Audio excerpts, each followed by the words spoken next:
Happy New Year! Please come through to our lounge. This way, if you'd like to follow me. Please take a seat. It's time for that 2020 intervention.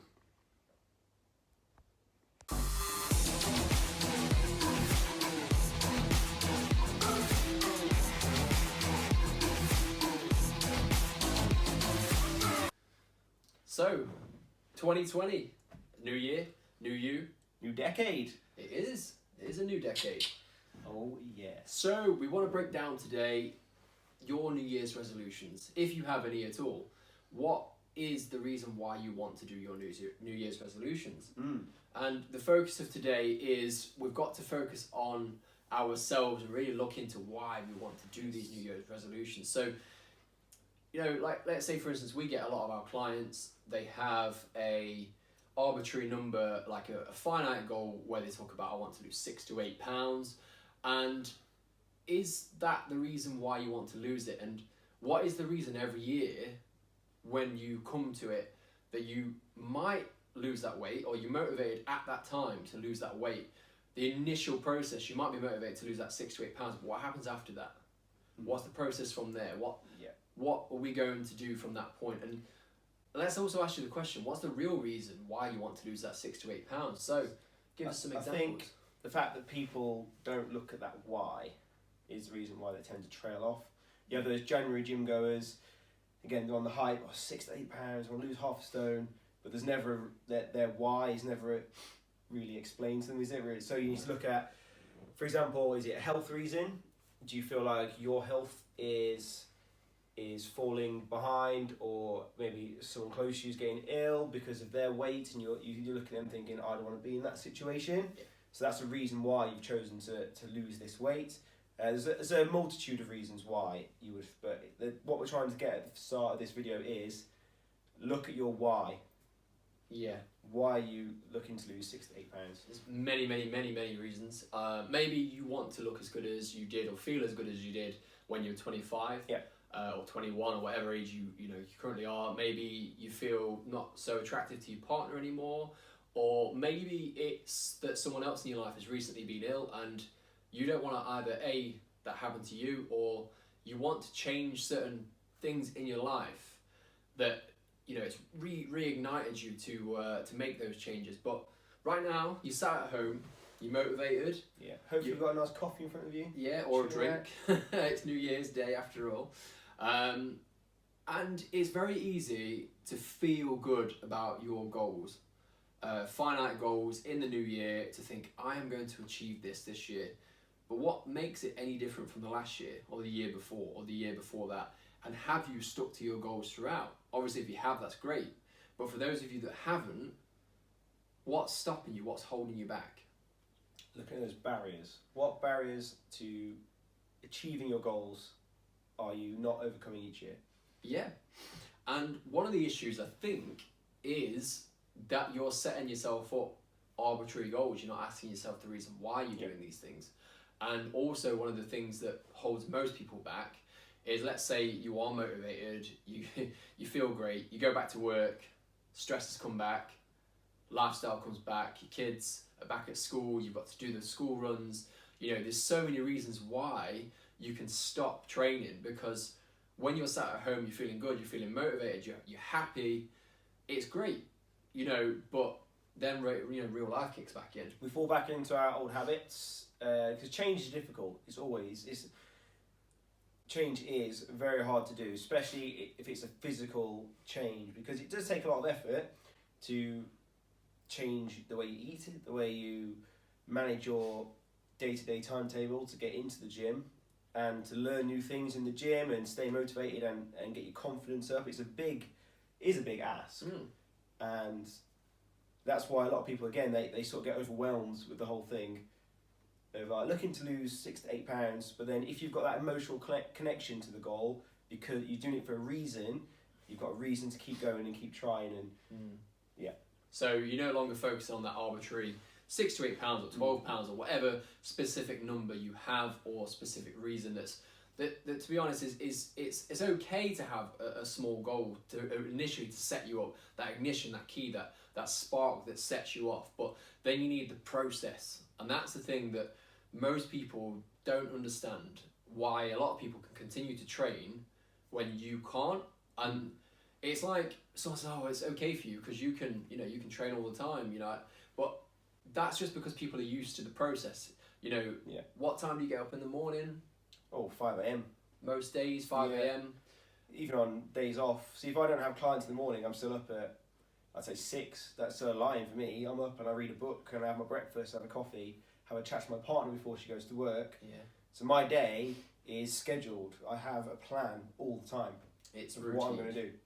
So that's another key. So again, what we're going to go through today, the main points we're going to go through today is how to stay consistent. Mm-hmm. My finger just clicked. How to stay consistent with your new Year's resolution, your weight loss or fitness goals. How we're going to keep you motivated throughout the year, because that's what we're here for. Because we're the other guys. We're here all year round to keep you going. Always here on hand for motivation. Yeah. So nutrition, training, and just overall planning of your New Year's resolutions. Yeah. And we want to make it infinite. We've so many channels out there right now that focus on the short term, they focus on the ass gains, and they focus on like specific things. And there's a big divide in communities right now. Like my type of training is better than your type of training, this type of training isn't that.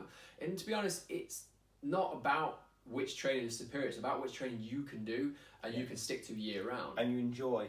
Key. Let's face it, not all of us want to look like Arnold Schwarzenegger. Not all of us want to look like Kim Kardashian. We just want to look the best version of ourselves. I don't know why I use Kim Kardashian as an example, but I assume that's most just far away from fitness as you can get. Yeah. But you know what I mean, like the big ass and just those Instagram look. Yeah, I mean, it's not a reason. That's not fitness. I mean, fitness is heart health. It's healthy lifestyle. It could be some form of weight training. It could be some form of high intensity training. It could be some form of class training. There could be martial arts. There could be boxing. There could be sports, football, anything that gets you fit and healthy and feeling back to your old self. Moving better, eating better. Yeah, being there for your children, being there for your family members, being a happier, better you. That is the whole point of what fitness really is. And I feel like there's a massive disconnect in the world right now with what fitness is. It's become this, I don't know, what would you say? It's just a money machine. Yeah. 100%. So what we want to do is we're sort of getting back into that. Fitness is for life. It's not a short-term thing, and it's great for mental health, physical health, and that's what we're advocating now is that's our direction for 2020 is to get back to the original point of fitness. Is to be healthy, be a better you, and just be all round freaking awesome. So we're going to focus on the reasons of how to do that now. So if we go into, we've looked into why you wanted to start training, but let's go into what you want to start doing now. So what is it, let's say, you've always been good at, or you've always enjoyed, or maybe you've never touched a weight in your life, maybe you've never been to a gym in your life. This is where we could start. And this is something that is quite daunting in the new year, isn't it? So you come into January, you're a new gym goer, never touched a gym in your life. Let's say there's lots of people who look like they know what they're doing. Not necessarily true, but they look like they know what they're doing. They've got all the gear. You tunnel vision in to like a specific area, and a lot of the time is the treadmill or the cross trainer. Because that's easy. Yeah. The treadmill is easy, it's comfortable, you walk every day, so you know what you're doing. You jump on it, you press go, and you walk. Or you cross-train. Cross-train. And it's fairly straightforward. So yeah, that's comfort zone. And obviously there's a certain amount of like insecure and feelings that you've got towards, let's say, the gym. It's really busy during January, which daunting. Is probably not the best time to go, but you've made your start now, you've set the ignition into motion, you're going. And you'll find, the funny thing is that when you go into this gym, you do want to have an understanding of what's going on. So let's say there is trainers there, or let's say there is someone there that's, gives you a smile as you go past.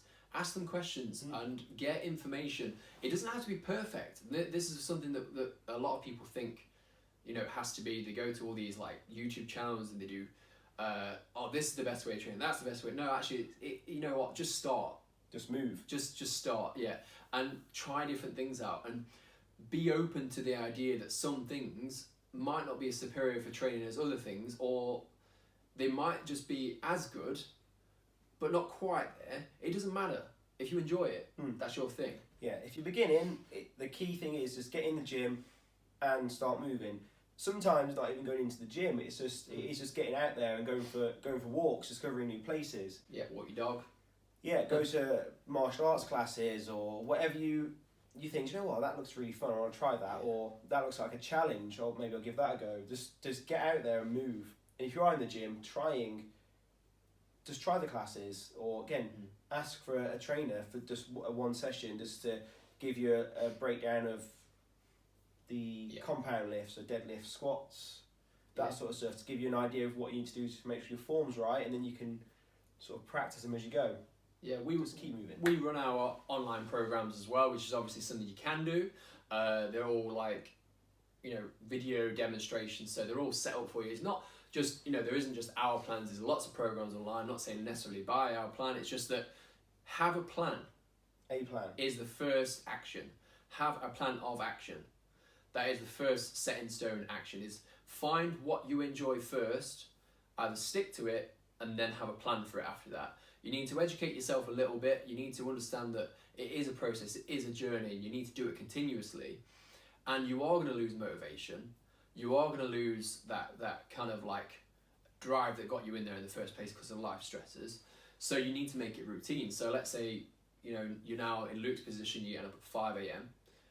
and which is hard if you're used to getting up at 7, for then going straight to work. Now getting up at 5 or 5:30, whatever, and then going to the gym, and then going to work.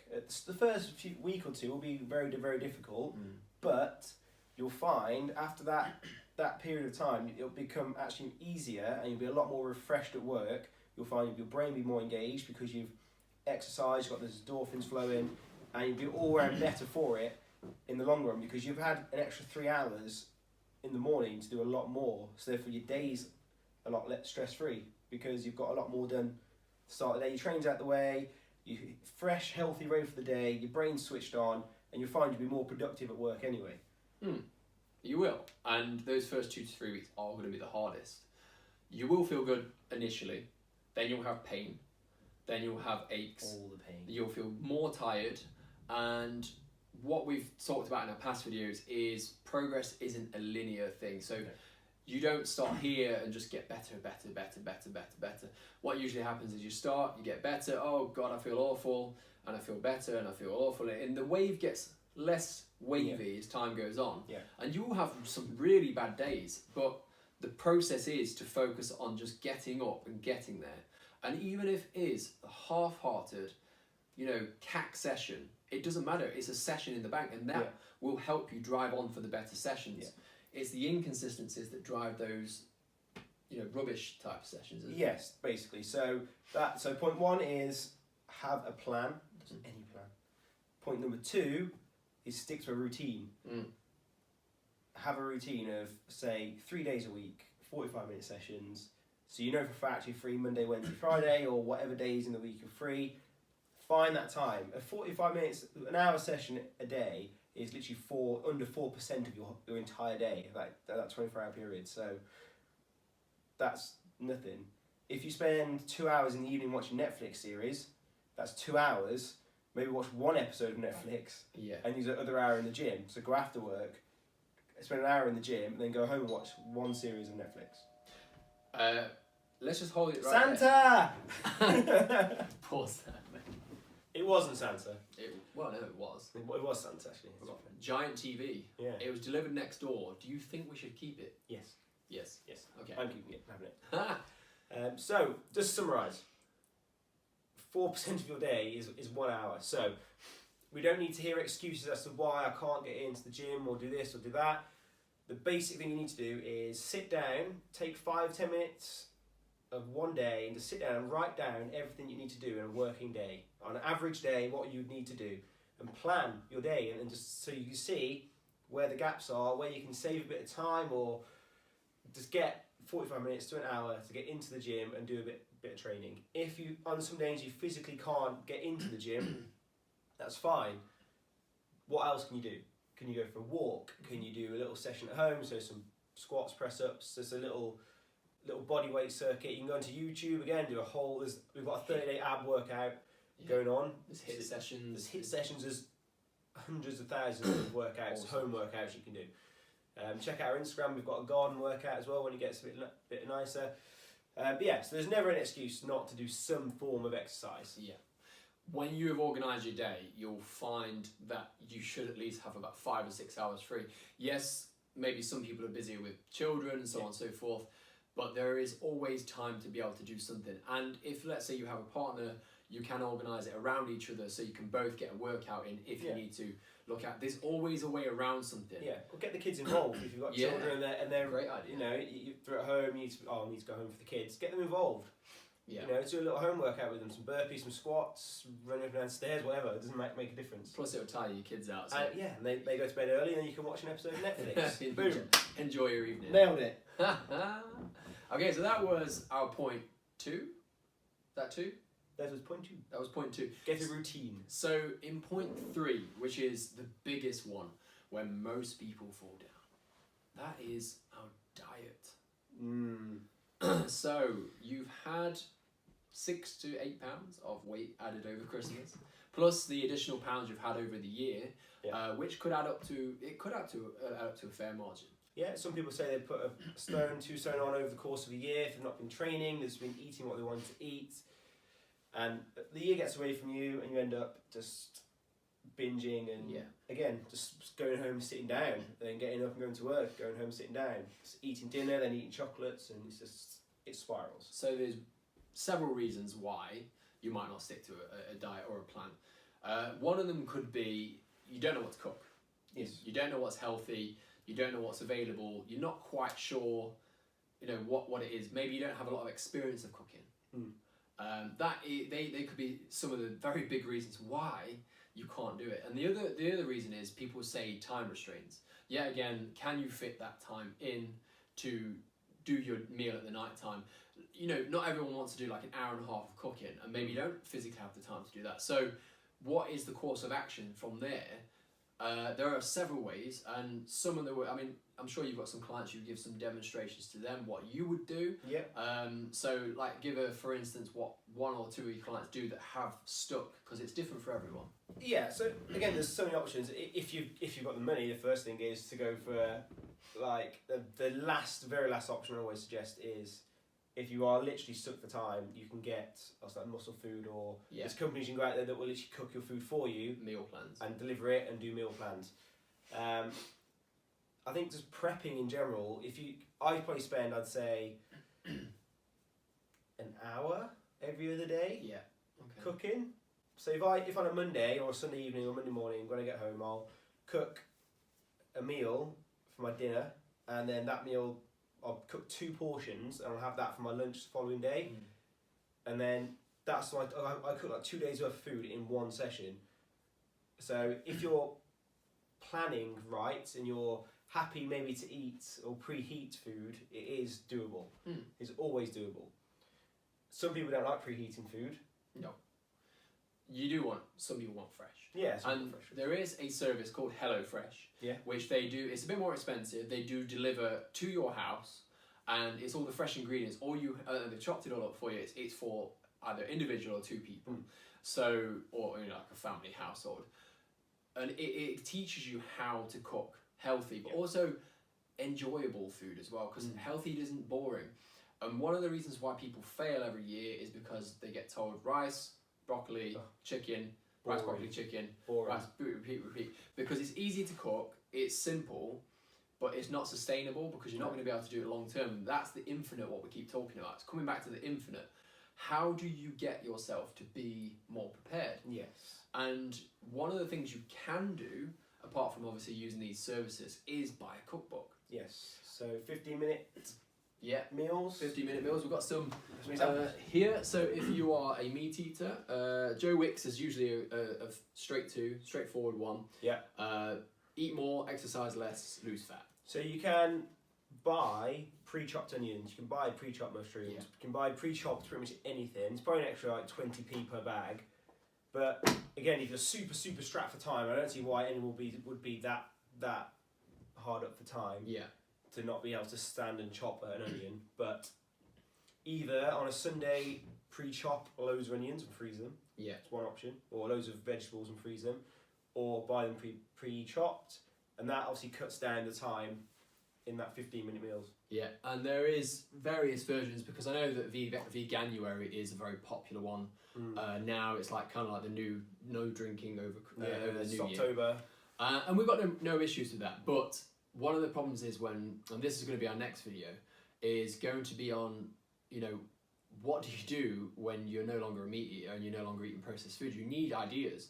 Yeah. So you need to, I mean, this one's a veggie book. This is another one, Joe Wick's. Yes. Lean in 15. So if you're not quite going for the vegan, there are options, you know, with fish and eggs and so on and so forth, which is also good. And then finally, if you are going full health mode vegan, there is Bosch. Don't take some of their literal scientific terminologies to heart because they're not always 100%, but their heart is in the right place. Their food choices are very good. And I would recommend this book as well. Obviously, we own these books. Yeah, we do. Yeah, so it's just one of those things where you've got to get yourself doing certain things, and a lot of these books you can cook them in 15 minutes or less, and batch cooking, which is the next one. Yeah, so preparing your food. Yes. So again, if you're cooking, if you don't mind reheating food, or you know, like salads, for example, you haven't got to reheat them. You just got to make them and put them in a Tupperware box in the fridge. That's for your lunch the next day. So you're not going out every single day at work at lunch buying sandwiches or processed, like it's Greggs or Subway. You're pre-making a lunch like jack potato with tuna and beans, or just something that's healthy. It's full of protein and healthy vitamins. Yeah, and that you've probably heard the saying many a time: fail to prepare, prepare to fail. So if you, let's say, for instance, don't have the time to do it each night, you can do it on a Sunday or a Saturday, and you can batch cook it. You can freeze some, and you can batch cook another set of meals, and you can freeze some, and then you've got alternate food choices throughout the week. Yeah. And then if you do have time once in the week, maybe you can make a fresh meal then. Yeah, stock up. Yeah, I mean, I'll get like a kilo of mince, for example, and just make a huge chili.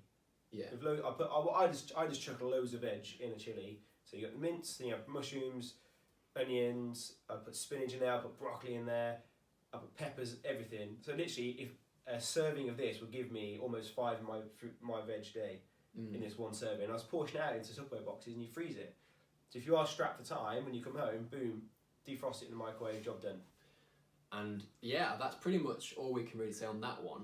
But we want to move on to point 4, which actually is more to do with convenience and why sometimes convenience can be a bad thing. Yes. Trying to make your life too convenient by getting meal replacements, shakes, and buying diet pills and these coffee butters and so on and so forth. We've done a video on this before, haven't we, about the whole supplementation and how the industry is built for money rather than for fitness and health. And we're going to be absolutely 100% genuinely honest with you.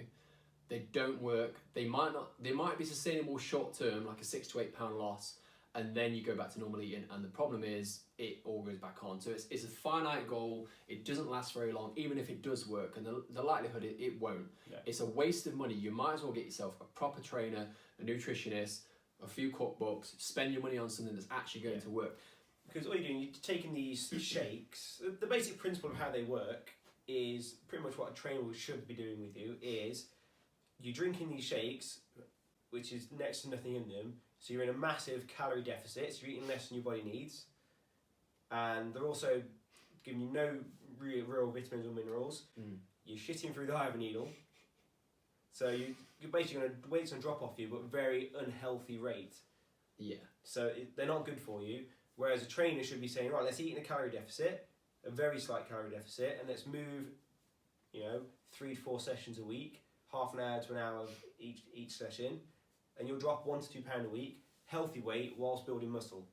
So when you get to your healthy weight after 12, 16 weeks, your weight's healthy, and you're looking better because you've built some muscle, you've dropped your body fat, and you're looking awesome. You're doing it a proper way, rather the than infinite way. Yeah, rather than just doing this pill way, losing all your muscle mass, and just being like a skinny fat sort of look. Yeah, and you know that isn't healthy. So the whole point, we're going back to the original point, was why were you trying to lose that 6 to 8 pounds? Exactly. Is it to get to, okay, so you can say, oh, I'm actually 10 stone now, or is it to say, look how healthy I am, look how good I look, because I put a lot of work and effort into my body. And how you feel. Yeah, that's how you the feel. main thing. So a lot of people kind of go over these health breaks, and they do sell them to you. You get motivational quotes. You get some really, really good sales people telling you why to buy these things, and it does sound amazing. But sometimes when it sounds too good to be true. Probably is. Yeah. Or it definitely is. It is. And the problem is, with every year you do these health breaks, you try to find a way of working around the system, but you never focus on the journey, the process. Yeah. And this is Don't educate yourself. Yeah, so this is why we're trying to get you to finally be in a place where you can sustain it for a long period of time for the real reasons why you want to do it. Many of health reasons. Let me tell you something that sounds too good to be true, but it actually is true. Okay. You can eat food every day that you enjoy. You can spend 3 to 4 days in the gym, not necessarily destroying and busting your ass, but having a leisurely session, again, doing something you enjoy, and it's challenging and mentally rewarding. And you can lose weight and look better doing it. And be healthier. It sounds, I can eat all the food that I enjoy moderately throughout the rest of my life. Yes, you can. And that's the word we're using there, specifically moderately. And yeah, I have, dark chocolate every night. Sometimes I have regular chocolate every night, but it is just like 1 or 2 pieces. Yeah. I have Oreos. I have an Oreo every now and again, because I like them. Why not?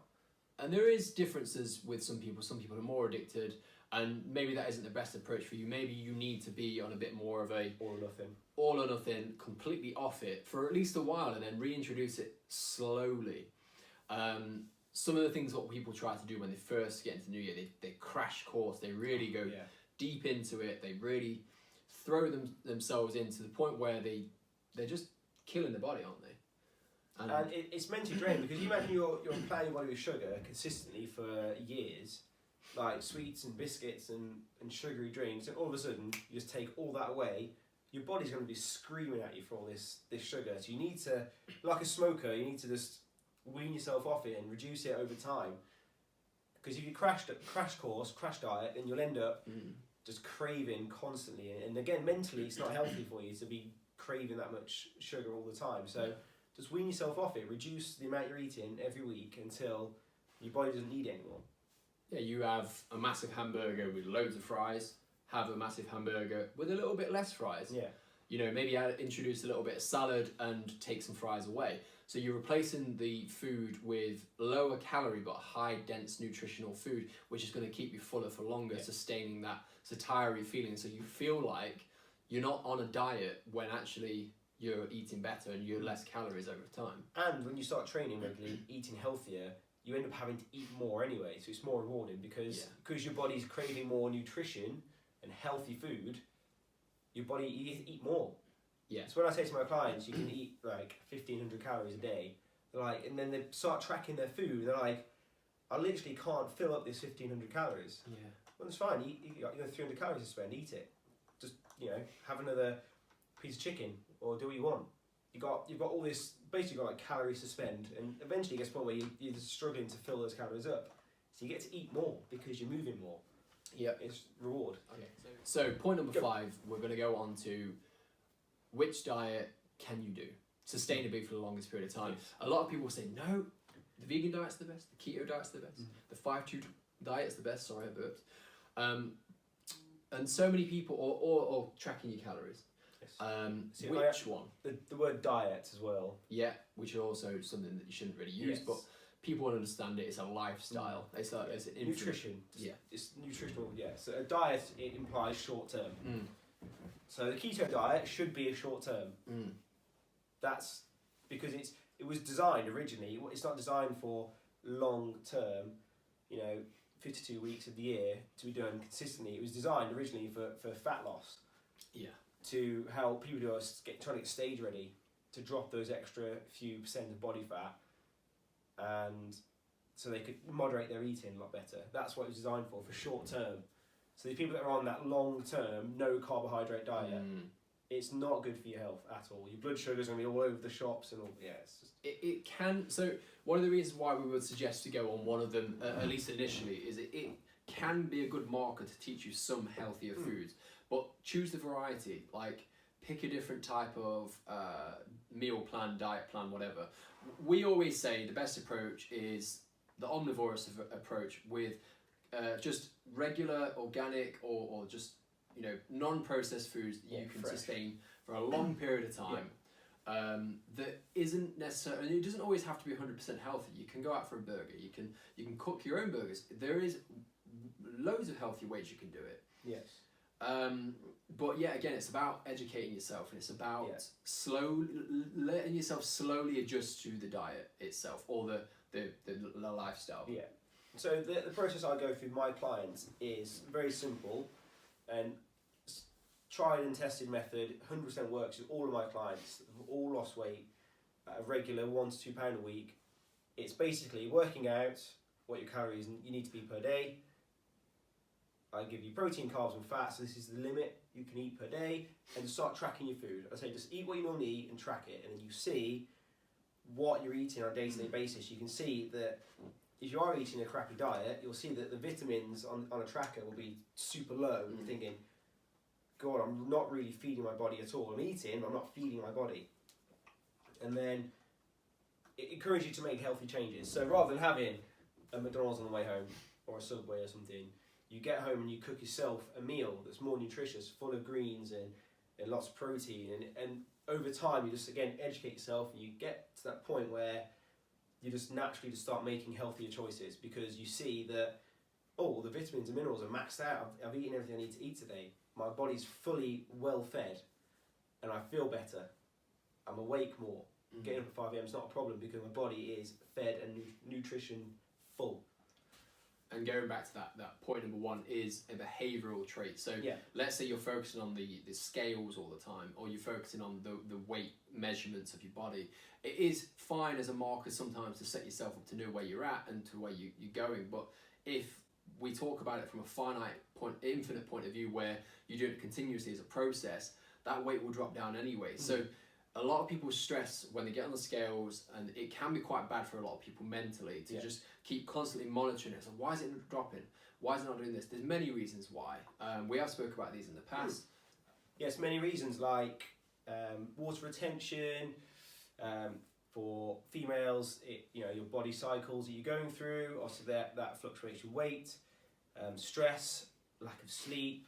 And also, if you're weight training as well, you'll be building muscle naturally over time, and muscle weighs more than fat. So as your muscle goes up, your fat goes down, and your weight tends to either balance or start rising. So I always suggest don't really look at the scales. So at the start, it's a good little marker because you will naturally just drop off body weight. But eventually, it's going to get to a point where it's going to slow down or maybe even stop, and then start going up again because of the whole muscle body fat imbalance. Imbalance. So we're going and looking at stressors, which is the final bonus round. Okay, so we're no longer looking at fitness. We're now looking at your life, and where are stressors coming into your life that you can either limit or eliminate. Because there are some ones that you can limit, which is everyday life. You can't stop them from happening, and there are other ones where you can eliminate completely. And you can reintroduce yourself to a better surrounding. Yes. Again, we've done a video on this about the whole reasons why you're still not losing weight, and it is about stress and sleep.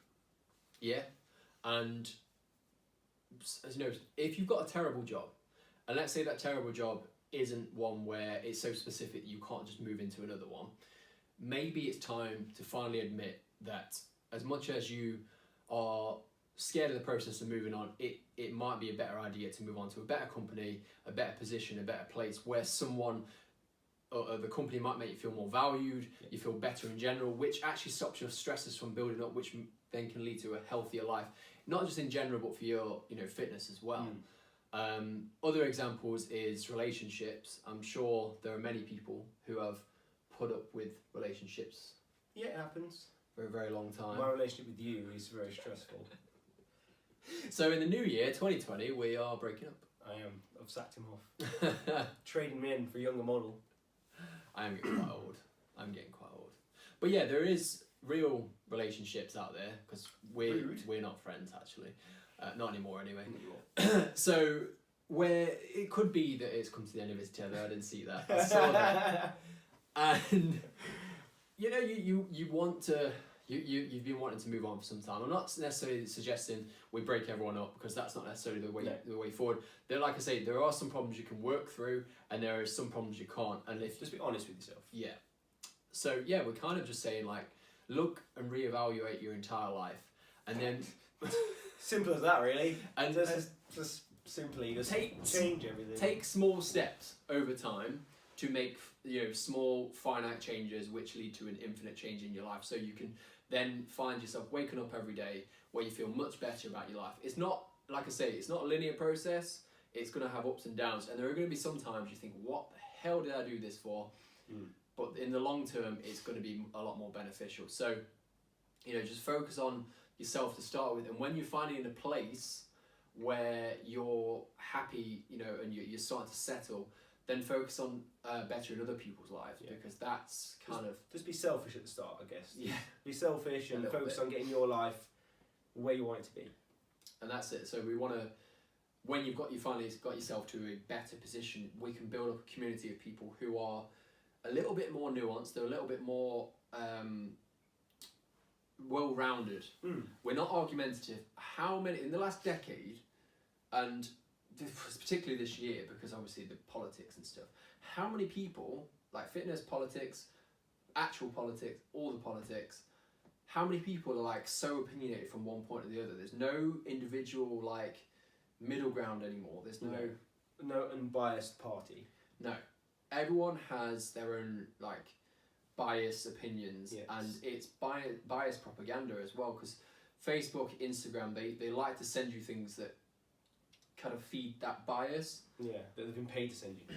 Yeah, and they want to make you opinionated. They want to get you chatting online so you can get more marketing at you.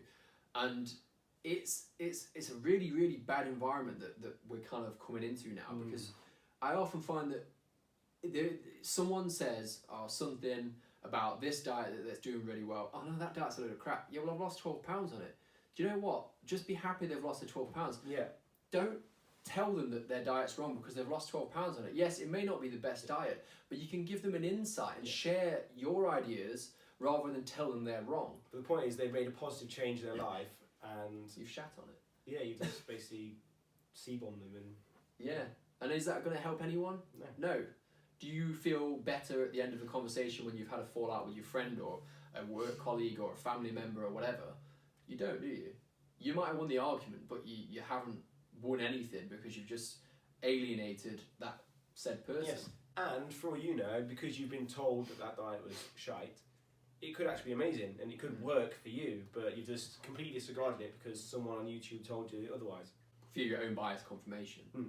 So I think 2020 should be, heading forward into the new decade, should be more about, let's have a more level head, let's listen to other people's opinions. They might not have it factually correct, but that's the whole point of sharing ideas. You can get a better insight towards each other to come to a actual solution, a conclusion. Yeah.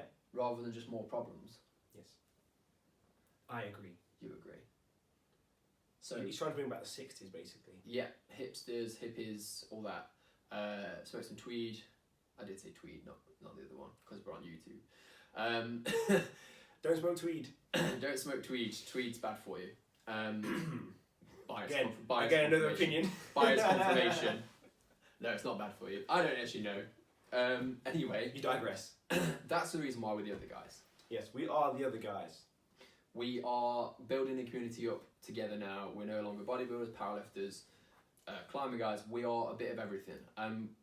We never really have fit into any category, have we? We got everything you need to achieve overall healthy, fit lifestyle. Yeah. That is in a nutshell what we do. And what I loved about 2019 was when we first started this channel, we were a little bit unsure of where we wanted to go with it. We know we wanted to help people in fitness and lifestyle, but we had a lot of different snippets of things and bits and bobs that we were looking into. But the key is we tried a lot of different things last year. Between us, we've all tried different things, and now we've decided, you know what, let's do all of it. Yeah. I wanted us to be like the, next big platform where, we want to be like Strengthenx, or we want to be like this guy or that guy, and I realised we're not any of those guys. No. We're like you guys, we're individual selves, and we can only put out the information that we feel is best overall for everyone. Yes. And I don't care if we're the biggest channel. I don't care if we're the smallest channel. What I care is that it does make some individual lives better. And that's the whole purpose for this channel to begin with. And this is one of the reasons why we need to move forward as a community. We need to share these videos. We need to share out our older videos as well. Not just to make us more popular, but to give people a better insight to a little bit more of a neutral lifestyle. Indeed. You have anything to comment onto the 2020 guys? I think you've pretty much covered it. He's put a lot of emotion into that speech. I feel like it was prepared. I wasn't expecting that. I'm a bit emotional. His nipples are tingling. My back nipples are tingling. So, that's it. We're the other guys. So get involved in the community. Share this video out, like it, and please subscribe to our community if you enjoyed what you saw today. lovely. Share. Share.